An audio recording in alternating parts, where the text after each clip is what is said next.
দর্শক, সদর ও গজারিয়া উপজেলা নিয়ে গঠিত মুন্সিগঞ্জ ৩ আসন এই জনপদের মানুষের বড় সমস্যা যোগাযোগ ব্যবস্থা এবং নিরাপদ স্বাস্থ্যসেবা। প্রচারে এই বিষয়গুলোকে গুরুত্ব দিচ্ছেন প্রার্থীরা।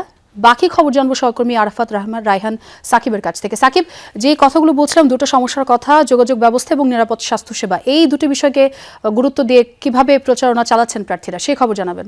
ভোগান্তি ভুলে চলে আসুন রিগালে। ওয়ারেন্টি সহ স্টাইলিশ কালেকশন নিয়ে রেডি রিগাল ফার্নিচার। সোয়া, দেখুন, সকাল থেকে কিন্তু রাত অবধি এই প্রচারণায় ব্যস্ততা কাটছে প্রার্থীদের, এবং আজকেও আমরা দেখতে পাচ্ছি যে প্রার্থীরা কিন্তু আসলে গণমুখী যে প্রচারণায় সেই কার্যক্রমে অংশ নিচ্ছে। এবং মুন্সিগঞ্জ যে ৩ আসন, সেটি গজারিয়া এবং সদর উপজেলা নিয়ে গঠিত, এবং এই আসনটিতে প্রায় ৫,৬০,০০০-এর মতো ভোটার রয়েছে, এবং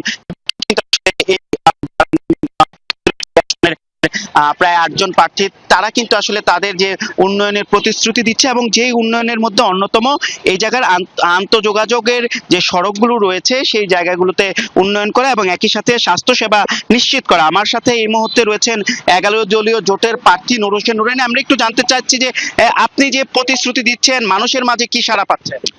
আলহামদুলিল্লাহ, অভাবনীয় সাড়া, যেটা কল্পনা করা যায় না। এবং একটা জিনিস ভালো করে দেখবেন, অন্য প্রার্থী যারা, বিশেষ করে আমাদের মূল প্রতিপক্ষ ফুটবল এবং ধানের শীষ, তাদের লোকেরা তো এরা টাকা দিয়ে কাজ করাচ্ছেন, কিন্তু আমরা অনেক জায়গায় যাই দেখি আমরা টাকা পয়সা পৌঁছাই নেই, লোক পৌঁছে নেই, তারা নিজের পকেট থেকে টাকা খরচ করে আমাদের নামে তারা প্রচার করছেন।